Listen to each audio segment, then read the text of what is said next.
एक गांव में बिट्टू नाम का एक लड़का अपनी बीवी और माँ के साथ रहता था। उसकी माँ और बीवी ईद पर बकरा खरीदने का हिसाब लगा रहे थे। बिट्टू खेतों में काम करता था और घास काटकर दुकान पर लाकर बेचता था ताकि बकरा खरीदने के पैसे जमा कर सके। अगले दिन बिट्टू और उसकी माँ बैठे होते हैं। बिट्टू बेटा, मैं बहुत खुश हूँ। इस साल तूने खेतों में काम करके जो घास काटा है उसे कुर्बानी के जानवर बहुत शौक से खाते होंगे। माँ जी, मैं आला किस्म की घास काटता हूँ जो ग़िज़ाइयत से भरपूर होती है और सस्ती भी बेचता हूँ, इसीलिए गांव के ज्यादा लोग मुझसे ही घास खरीदते हैं। बेटा, अल्लाह तुझे कामयाब करे। वैसे हमारे पास इतने पैसे इकट्ठे हो गए हैं कि हम एक बकरा खरीद सके। बेटा, तू कल ही मंडी जाकर बकरा खरीद आ। जी माँ जी, आप फिक्र मत करे, मैं कल ही मंडी से एक शानदार बकरा खरीद कर आता हूँ। फिर अगला दिन होता है तो बिट्टू मंडी की तरफ निकल जाता है। मंडी में बहुत रश होता है,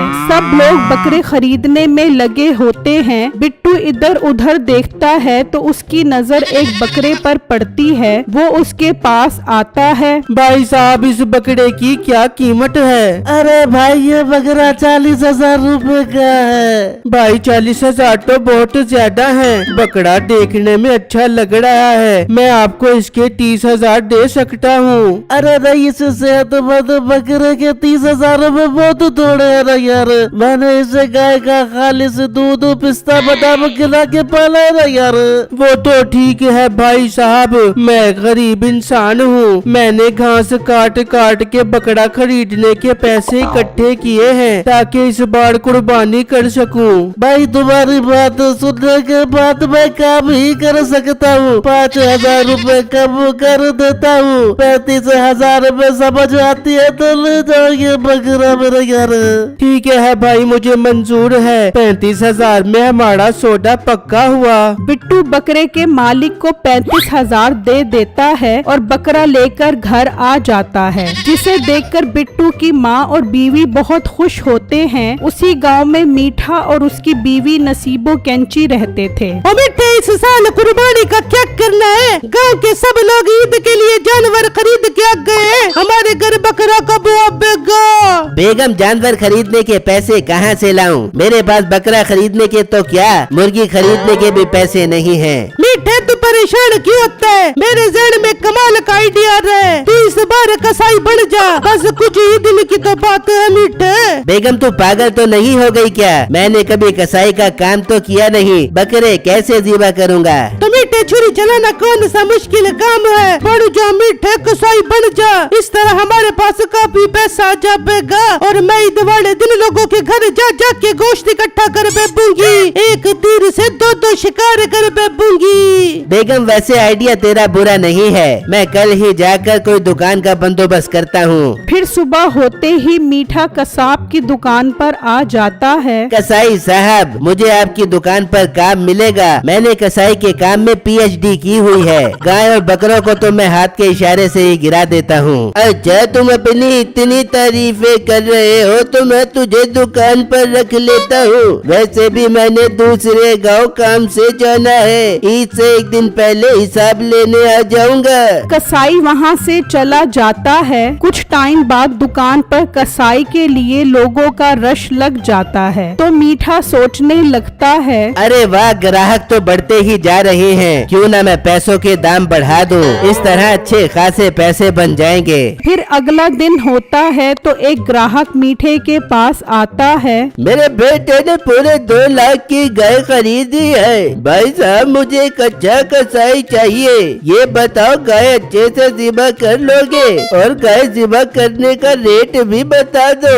आप फिक्र ही मत करो, मैं तो गाय को हाथ के इशारे से ही गिरा देता हूँ और उसकी छोटी छोटी बोटियाँ बनाता हूँ। काम अच्छा होगा आपका सिर्फ और सिर्फ 25,000 रूपए में। अरे भाई, रेट तो कुछ कम करो, तुम्हारा रेट तो आसमान से बातें कर रहा है। आप भी क्या याद करोगे? 20,000 रूपए दे देना, इससे 1 रुपया भी कम नहीं नहीं हो सकता। अगर इस रेट की समझ नहीं आती तो कोई और कसाई ढूंढ लो। ठीक है, मैं एडवांस 20,000 रुपए दे देता हूँ, पर ईद के पहले दिन कुर्बानी करनी है, इसलिए टाइम से आ जाना सुबह सवेरे। फिर पैसे देकर वो ग्राहक वहाँ से चला जाता है और इस तरह ग्राहकों का आना जाना लगा रहता है। मीठा सबसे एडवांस में पैसे पकड़ता रहता है। इस तरह शाम हो जाती है। मीठा दराज देखता है तो वो पैसों से भरी होती है। मीठे के दिल में लालच आती है। यार, अगर कुर्बानी करने के इतने पैसे मिल रहे हैं तो इन जानवरों को चोरी करके बेचने के कितने पैसे मिलेंगे।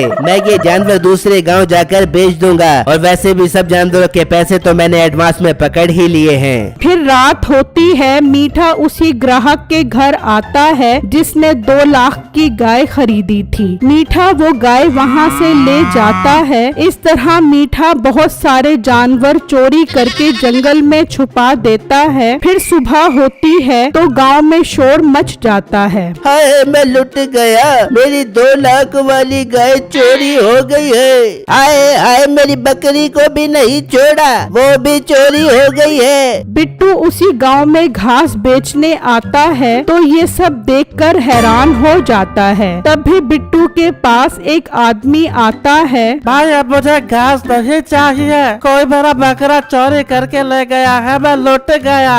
भाई साहब, आप फिक्र न करो, अल्लाह मालिक है, वो सब ठीक कर देगा। इंशाल्लाह आपका बकरा आपको मिल जाएगा। ना जाने मेरा बकरा कहाँ होगा, उसे किसने चोरी किया होगा। अब मैं ईद कैसे मनाऊंगा। भाई, हम एक काम करते हैं, पुलिस के पास जाकर बात करते हैं। पुलिस के पास जाने से तो बेहतर है मैं अपने बकरे को ही भूल जाऊं। ये कहकर वो आदमी वहाँ से चला जाता है और बिट्टू भी अपनी दुकान पर आ जाता है। तभी मीठा ट्रक में बैठकर बिट्टू की दुकान पर आता है। बिट्टू, मुझे तुम्हारी सारी घास चाहिए, मैंने अपनी बकरी को खिलानी है। वो सब तो ठीक है, लेकिन इतनी सारी घास का क्या करना है? बकरी है, कोई बैल थोड़ी ना है जो इतनी घास खा लेगा। वैसे भी ईद में चंद ही दिन बाकी है, ये तो जाया हो जाएगी। और मोटे पेट वाले गेंडे, क्यों मेरा दिमाग खराब कर रहा है? मैं अपनी बकरी को सेहतमंद देखना चाहता हूँ, ताकि उसमें से भर भर के गोश्त निकले।